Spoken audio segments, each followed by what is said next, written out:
terlempar karena semuanya bareng-bareng ini karena rebutan sinyal duluan. Harusnya yang saya ambil itu terlempar sendiri gitu zoomnya. Apa dulu?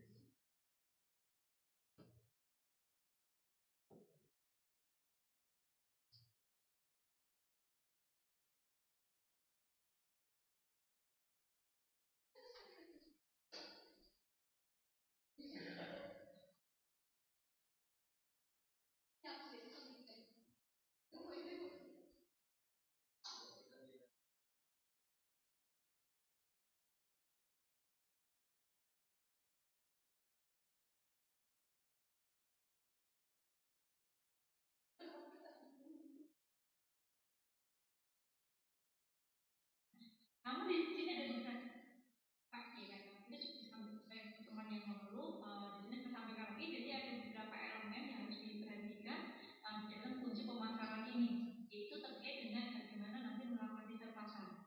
Jadi kunci untuk bisa mencapai tujuan dari pemasaran, yaitu menciptakan kebutuhan atau keinginan dari konsumennya, itu perusahaan itu perlu melakukan riset.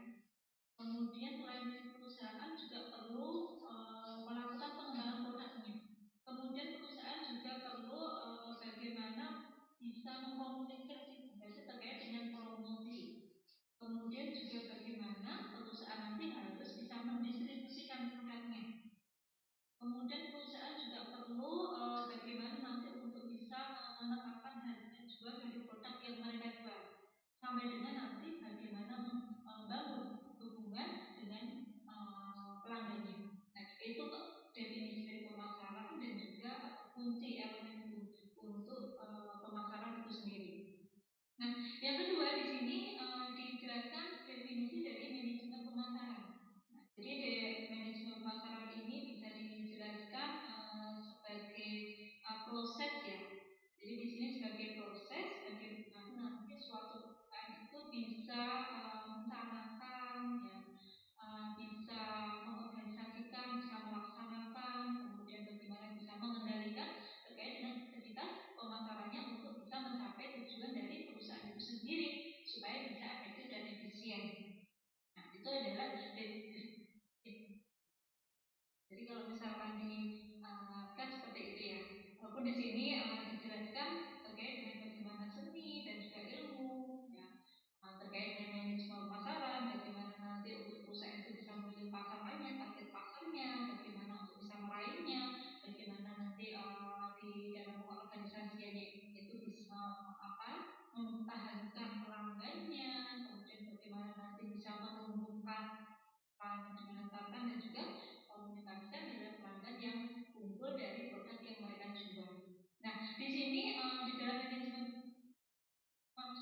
ya, jadi ada komponen, ada elemen kunci yang perlu diperhatikan di dalam manajemen pemasaran, yaitu bagaimana nanti suatu perusahaan itu bisa menganalisis pasarnya terkait dengan bagaimana tadi sudah disampaikan di dalam pemasaran, melakukan riset pasar, kemudian nanti menentukan segmen pasarnya misalkan, kemudian nanti juga bisa melakukan analisis SWOT ya untuk mengetahui apa kelebihan, apa kekuatan, apa kelemahan, apa kesempatan yang bisa dilakukan oleh perusahaan dari produk yang mereka jual, kemudian bagaimana ancamannya, yang strateginya apa, kemudian juga ada misalkan manajemen ini dimana nanti untuk bisa menentukan target pasarnya dari penjelasan definisi kita, kemudian posisi produknya,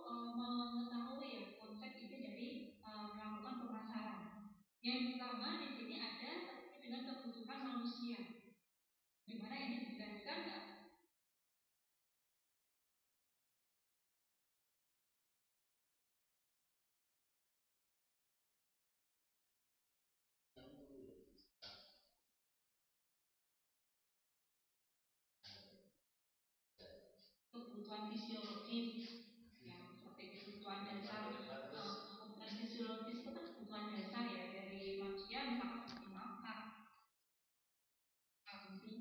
Bagaimana nanti untuk bisa perusahaan itu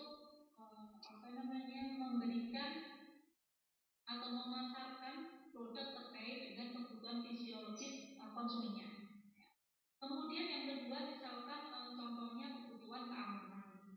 Ya. Nah di sini juga ada perusahaan itu menciptakan produk yang bisa memberikan kebutuhan keamanan atau perlindungan atau rasa aman kepada konsumennya.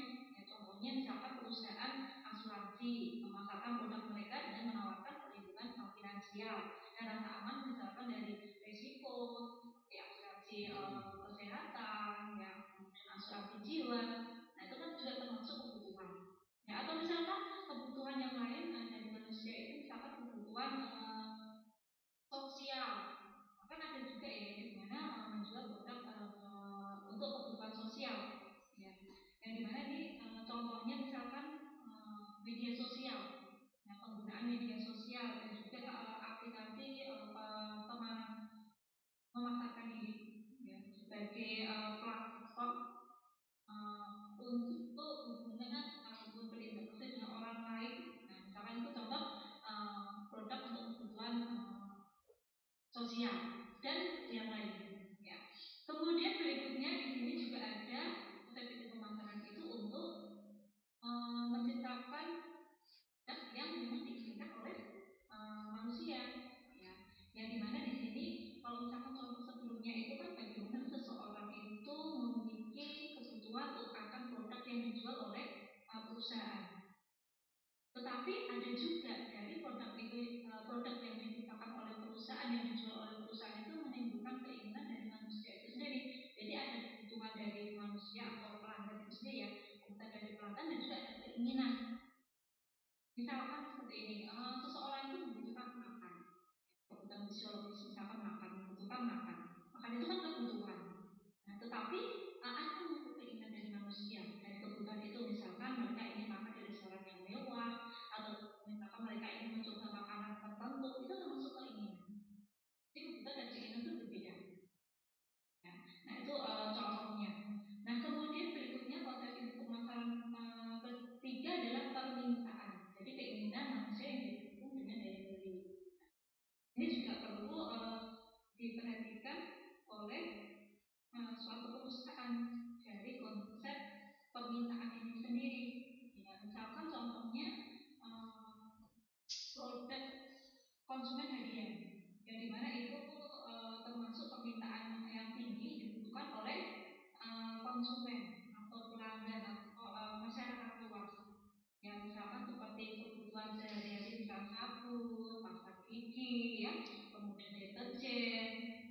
Nah itu kan juga menciptakan keinginan manusia ya sesuai dengan yang dimana di sini didukung dengan daya beli ingin membeli produk untuk kebutuhan sehari-harinya, yang dimana itu juga akan digunakan untuk kebutuhan sehari-harinya selain tadi kayak misalkan makan minum tadi ya. Nah seperti itu. Nah kemudian berikutnya yang keempat adalah produk. Jadi segala sesuatu yang dapat ditawarkan ke pasar untuk nanti bisa mendapatkan perhatian untuk dimiliki, yang mana di sini nanti bisa dimakan atau dikonsumsi dan yang dapat memuaskan kebutuhan dan keinginan meliputi objek-objek seperti fisik, jasa, orang, tempat, organisasi dan juga ide. Nah produk ini kan bisa produk itu dalam bentuk barang dan juga bisa dalam bentuk jasa atau yang lainnya. Sebenarnya produk tidak hanya barang ataupun jasa ya, bisa juga misalkan tempat, ya orang, organisasi, ide, kemudian pengalaman seseorang, acara. Nah itu juga termasuk produk. Nah, nanti akan dibahas di slide berikutnya. Kemudian di sini juga ada untuk konsep inti pemasaran itu adalah ada pertukaran. Jadi ada proses transaksi ya untuk memperoleh objek yang diinginkan dari seseorang dengan menawarkan sesuatu sebagai gantinya.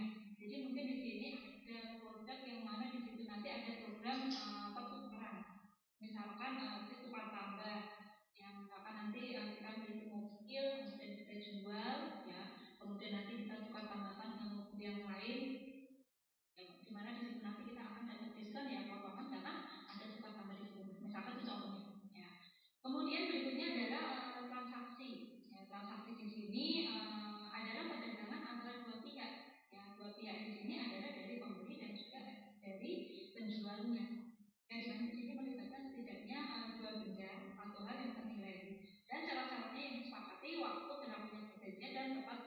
pembelian. Berarti di sini ada produk dan juga ada nilai uang yang nantinya harus dipersiapkan oleh pembeli. Produk dipersiapkan oleh penjual. Nah, kemudian pembeli mempersiapkan uang untuk bisa memperoleh produk itu. Nah, jadi kan secara transaksi itu ada dua belah pihak, ada pembeli dan ada penjual dan ada barangnya dan juga ada uang yang digunakan untuk membayar.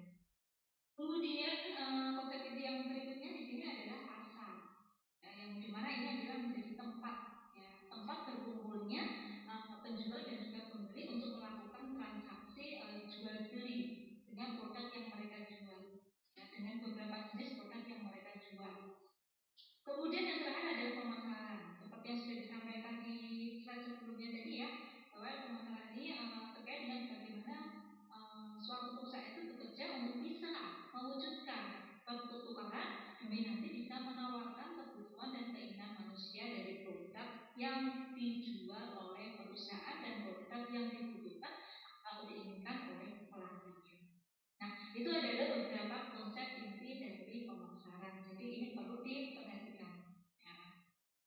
Nah, kemudian selanjutnya di sini kita akan melihat ada 10 tipe identitas yang diperhatikan.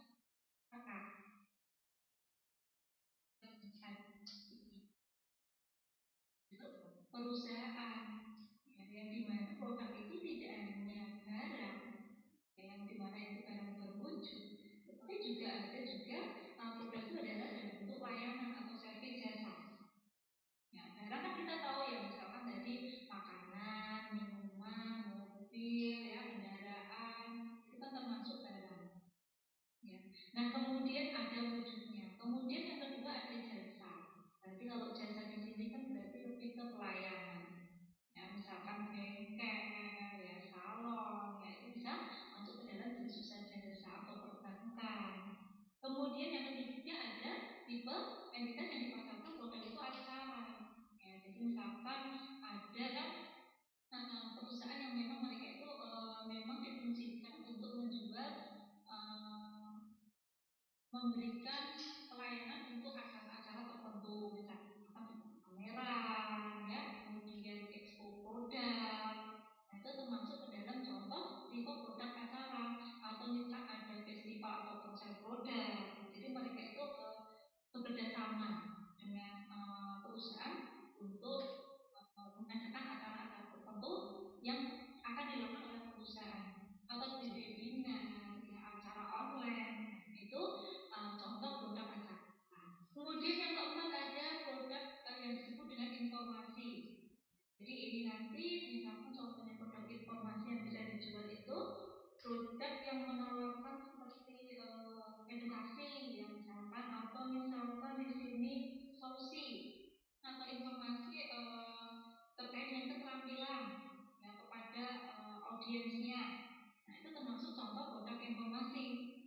Ya, di antara misalkan nanti ada e-book gitu yang dijual, atau mesti ada khusus online yang memberikan edukasi kepada audiensnya. Nah, itu contoh produk informasi. Bahkan workshop online. Nah, itu contoh untuk memberikan informasi kepada audiensnya. Contoh informasi. Kemudian ada juga produk orang. Jadi ini ke orangnya, ya, yang dijual. Nah, misalkan contohnya penulis, ya, desainer, kemudian programmer, atau misalnya seperti pelatihan dan konsultasi, ya, atau konsultan gitu, ya, itu termasuk ke dalam produk yang disebut orang di sini. Kemudian yang keenam ada juga produk itu tempat, ya, kan seperti hotel, ya, yang dijual, kemudian restoran, ya, kemudian tempat wisata.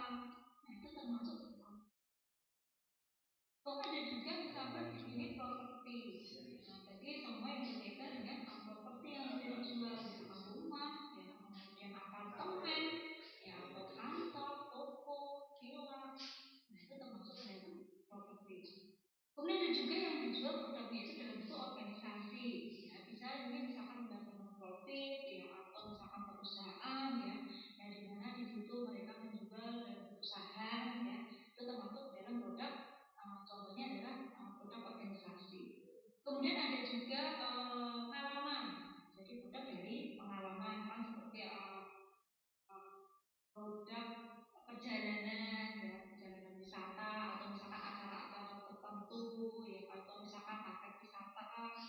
kemudian pengalaman makan di restoran tertentu, nah, itu termasuk ke dalam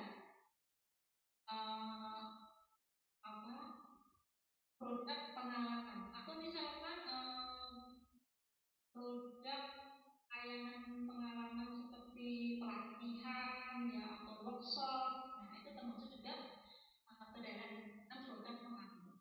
Kemudian yang terakhir ada produk yang disebut produk.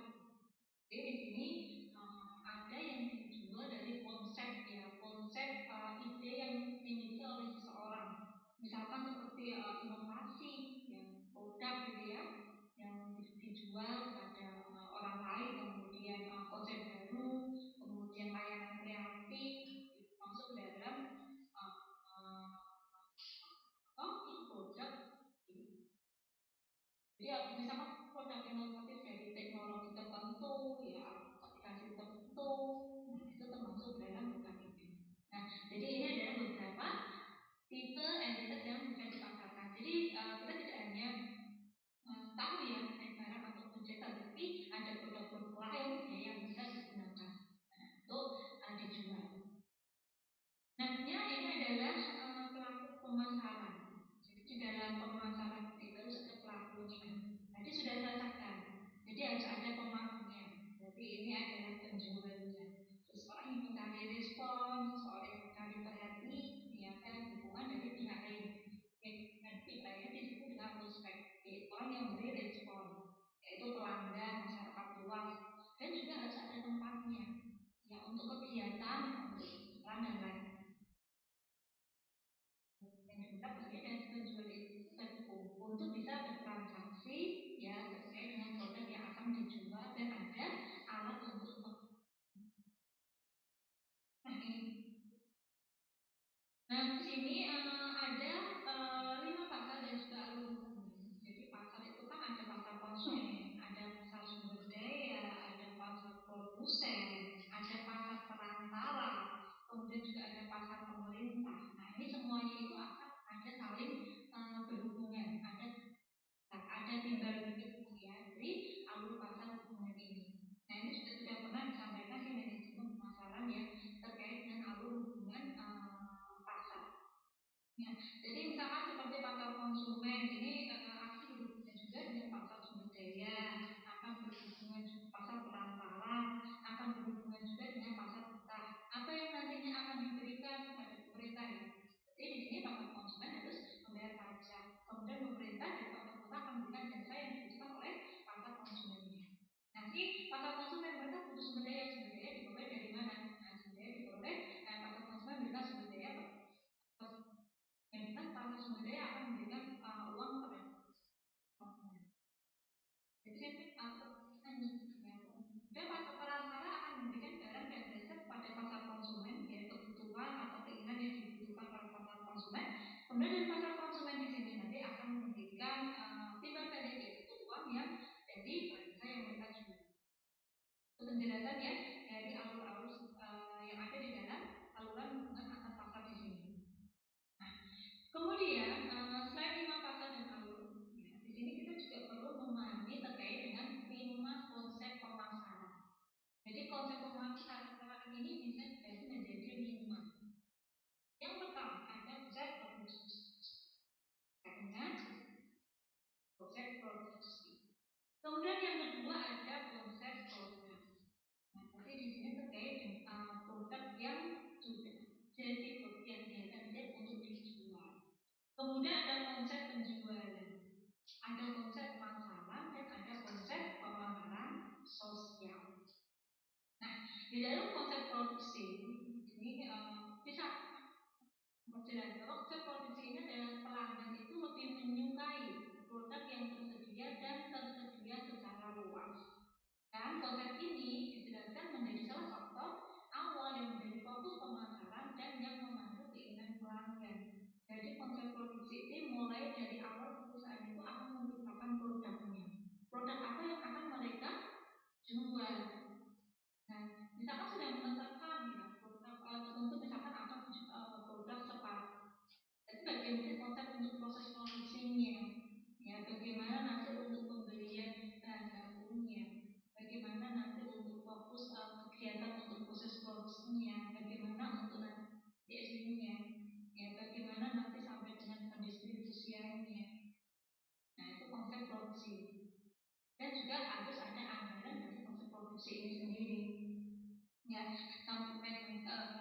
akses pada dari produksi, kemudian di packaging, ya, kemudian nanti dipasarkan. Jadi di situ sudah ada anggaran-anggaran dari proses produksinya. Kemudian berikutnya yang kedua di sini ada konsep produk. Nah, konsep produk ini sebenarnya menekankan pada kualitas, menekankan pada inovasi, kemudian juga bisa menekankan pada fitur produknya. Ya. Nah, biasanya dalam pendekatan konsep produk ini perusahaan itu berharap, ya, bukan hanya berharap ya, tetapi percaya yakin bahwa pelanggan itu akan memilih produk yang menawarkan kualitas terbaik. Nah, itu yang dimaksud dengan konsep produk. Kualitas terbaik dari apa? Dari produk yang perusahaan jual dan juga keunggulan dari produk yang dijual dibandingkan dengan pesaingnya. Itu yang dimaksud dengan konsep produk. Yang dimana nanti diharapkan bisa memuaskan kebutuhan, ya, bisa memuaskan keinginan, ya, dari apa yang dibutuhkan, ya, diinginkan oleh pelanggannya atau masyarakat luas yang membeli produk yang kita jual.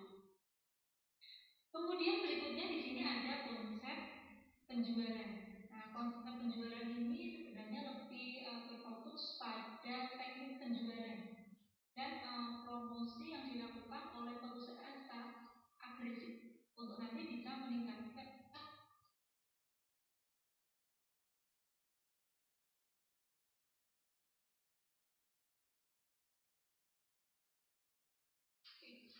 nanti bisa meningkatkan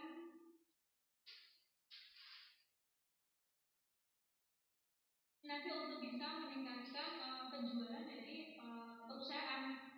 Nah, biasanya dalam konsep penjualan, perusahaan itu meyakini, ya, atau mempercayai bahwa tanpa upaya penjualan yang kuat, tanpa strategi penjualan yang baik, ya, produk yang baik, ya, atau produk yang berkualitas atau produk yang unggul pun tidak akan terjual.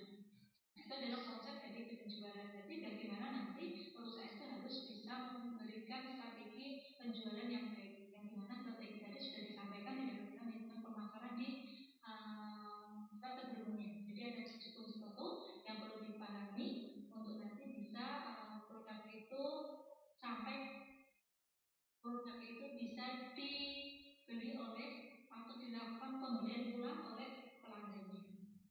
Gitu. Nah, kemudian yang juga konsep pemasaran. Jadi kalau misalkan di sini konsep pemasaran itu terus itu ke arah bagaimana pengembangan dan juga pemenuhan atau memenuhi kebutuhan dan pelanggannya. Dalam konsep pemasaran ini, perusahaan itu bisa melakukan riset pasar terlebih dahulu. Jadi melakukan riset pasar terlebih dahulu, kemudian nanti bagaimana dalam proses riset tersebut bisa memahami nya, kemudian bisa menentukan saranti, bisa menentukan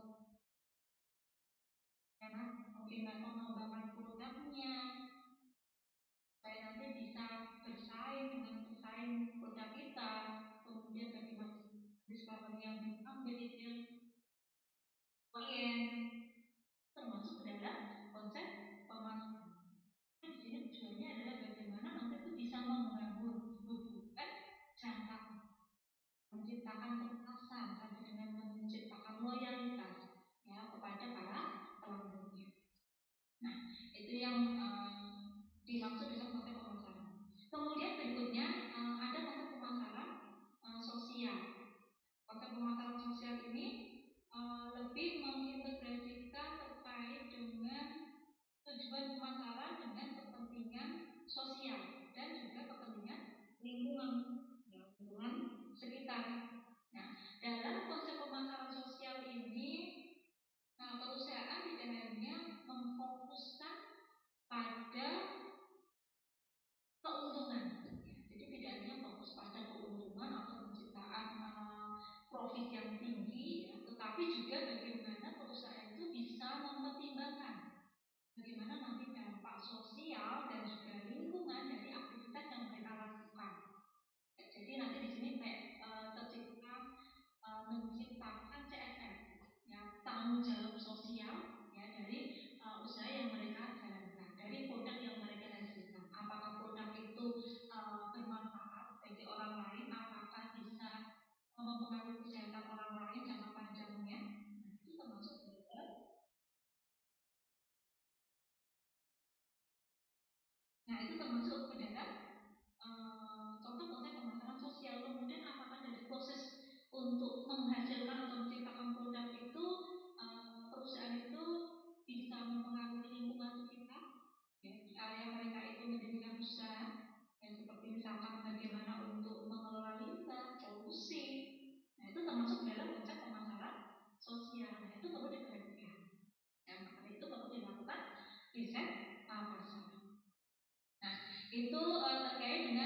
Nah, jadi yang terakhir adalah dari teori pemasaran. Ya, konsep teori pemasaran yang perlu diperhatikan di sini adalah elemen terkait dengan bagaimana strategi pemasaran yang bisa diambil oleh perusahaan, yaitu terkait dengan saluran pemasaran atau kalau di dalam manajemen pemasaran itu sering disebut dengan marketing mix.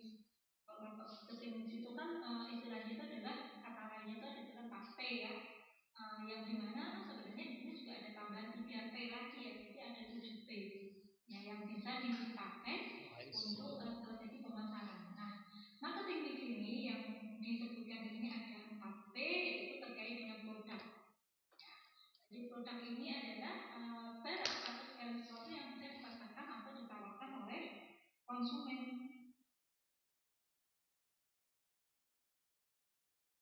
Yang biasanya di sini tadi sudah disampaikan di dalam konsep produk ya.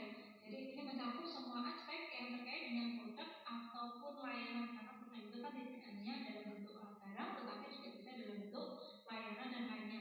Termasuk terkait dengan bagaimana nanti desain, fitur, ya, kualitas, merek, nanti desain kemasannya, ya, dimana ini tujuannya adalah bisa memenuhi kebutuhan ataupun keinginan dari konsumennya.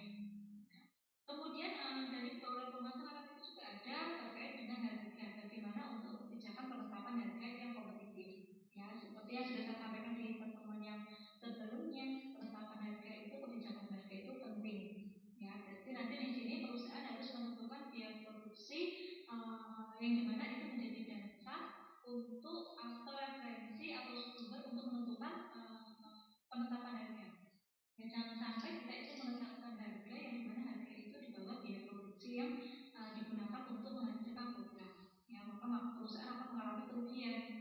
Ya, dan juga perusahaan jangan menetapkan kebijakan harga di atas harga dari pesaing.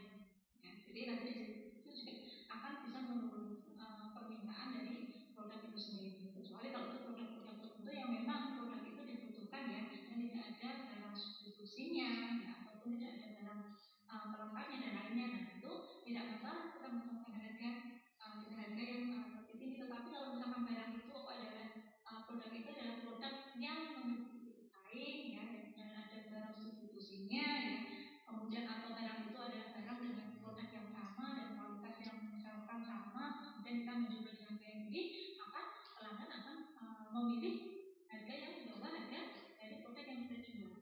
Nah, jadi strategi penetapan harga ini penting.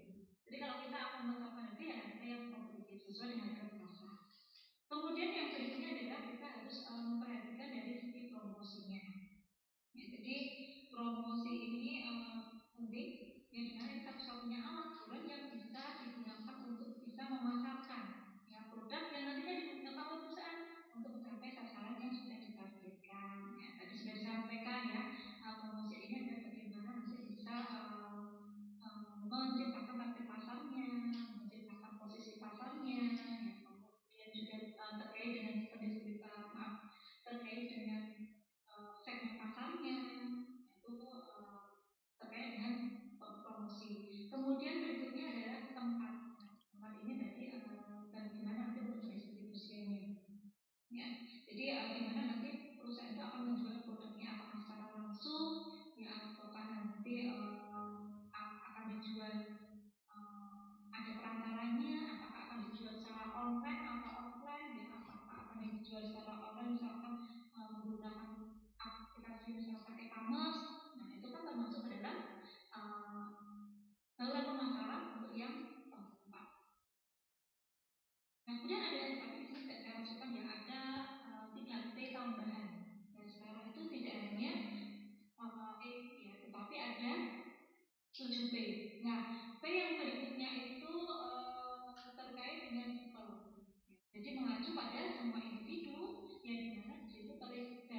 ini penting.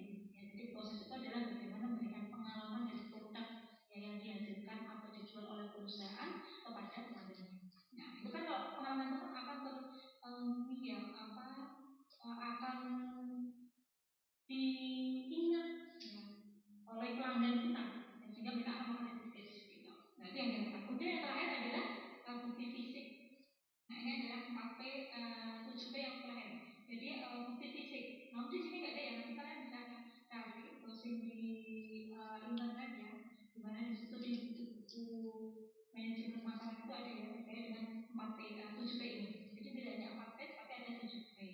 Nah, di mana di sini maksud bukti fisik ini adalah elemen fisik yang nantinya itu dapat membantu pelanggan ya untuk bisa menilai bagaimana kualitas produk ataupun layanan perusahaan, sama seperti fasilitas yang diberikan oleh perusahaan, produk ya dari produk itu sendiri ya, kemudian bagaimana kemasannya, ya, bagaimana untuk materi proses pemasaran yang dilakukan oleh perusahaan. Nah, ini nanti akan menciptakan persepsi ya seseorang individu terhadap produk atau terhadap brand ya, merek dari produk yang dijual oleh perusahaan. Nah, itu adalah yang dimaksud dengan bauran pemasaran ya. Di mana di sini tidak hanya 4P tetapi ada 7P. Nah, itu yang bisa saya sampaikan terkait dengan teori konsep pemasaran. Ya, jadi tadi kita membahas terkait dengan pemasaran, manajemen pemasaran, konsep inti pemasaran yang tadi sudah disampaikan ya. Kemudian inti-inti dari produk ya, 10 produk yang ada yang dimiliki oleh perusahaan. Ya, kemudian juga tadi sudah disampaikan terkait dengan alur hubungan pasar. Kemudian juga sudah disampaikan terkait dengan konsep pemasaran ada 5 tadi, produksi, produk, pemasaran, penjualan. Nah, kemudian ada juga terkait dengan strategi pemasaran yaitu bauran pemasaran yang dimana di sini menggunakan 7P. Baik, itu yang bisa saya sampaikan di pertemuan hari ini. Mungkin ada yang ditanyakan terlebih dahulu. Kalau ada yang maupun yang mengikuti secara offline di Stekom cabang masing-masing. Silakan.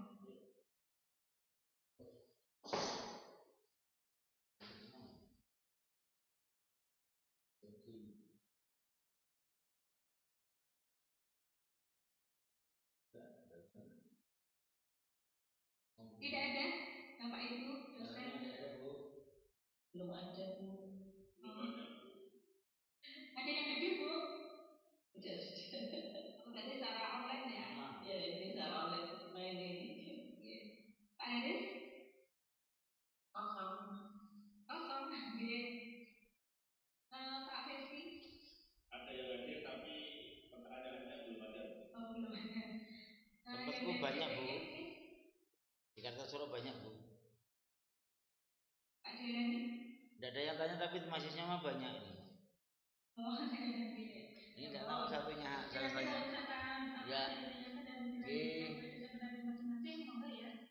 Jadi saya serahkan ke dosen pendamping masing-masing terkait dengan materi yang sudah disampaikan di pertemuan hari ini. Karena tidak ada yang tanyakan lagi, maka perkuliahan hari ini akan saya akhiri sampai di sini. Kita akan bertemu kembali di pertemuan minggu depan di pertemuan ketiga. Akhir kata dari saya, wassalamualaikum warahmatullahi wabarakatuh. Waalaikumsalam warahmatullahi wabarakatuh. Terima kasih. Terima kasih, Bu. Saat ini bunyinya. Kalau ada dinyalakan pergi sama Bu Dewi mungkin, yuk, ada enggak? Tidak ada.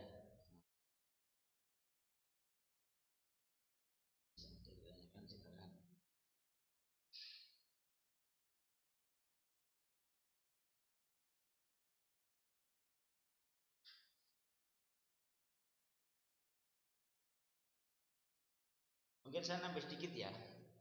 Tanya yang sampaikan Bu Dewi tadi.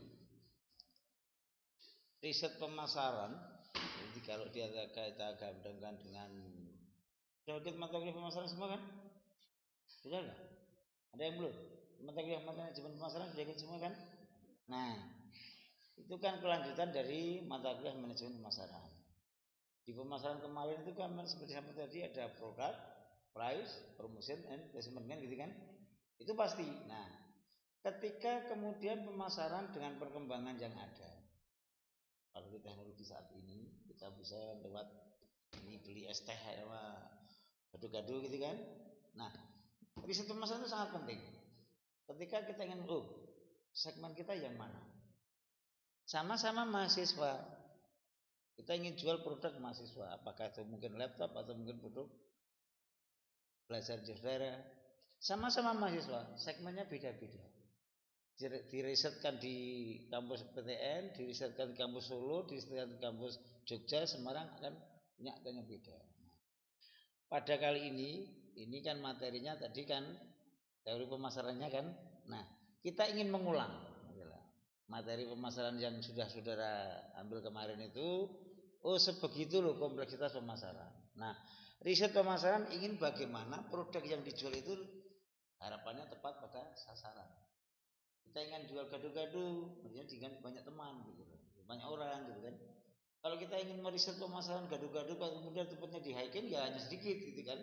Di orang-orang gunung mau ke puncak itu kan sudah orangnya sedikit, sahurnya mepet gitu kan, sulit. Tapi ketika di pasar, di kampus itu segmen pasarnya lebih terarah. Yang kedua terkait dengan teori pemasaran yang Bu Dewi sampaikan tadi, terkait dengan ini penting pemasaran sosial.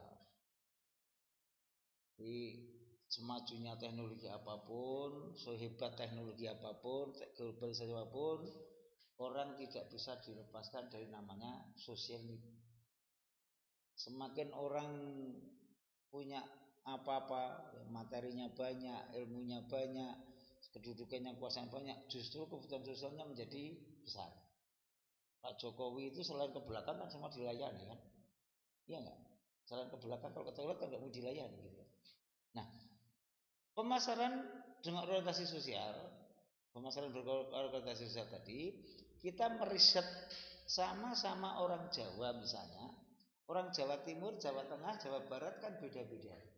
Jawa Solo dengan Jawa Jogja sudah beda lagi. Nah, ini loh, pemasaran selalu berkembang, selalu dinamis.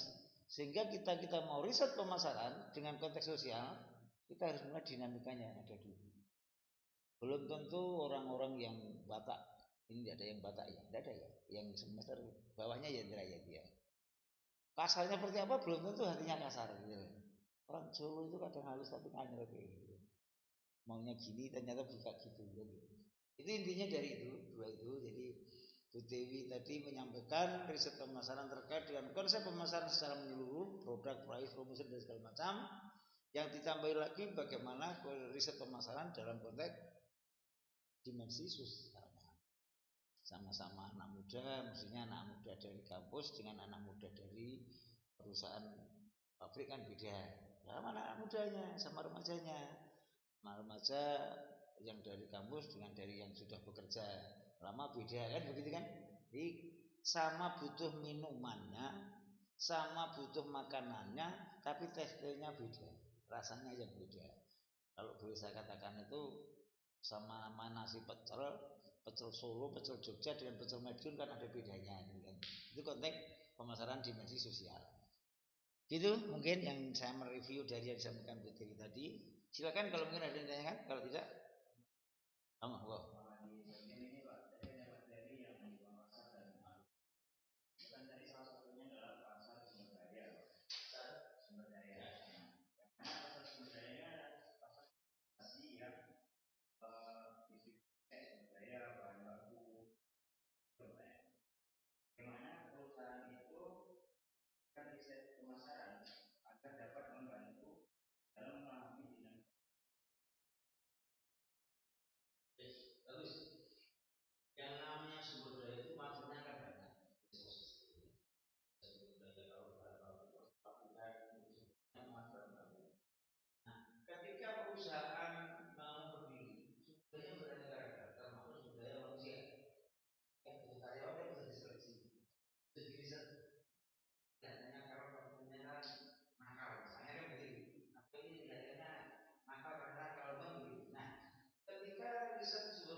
Itu yang lainnya tidak ada.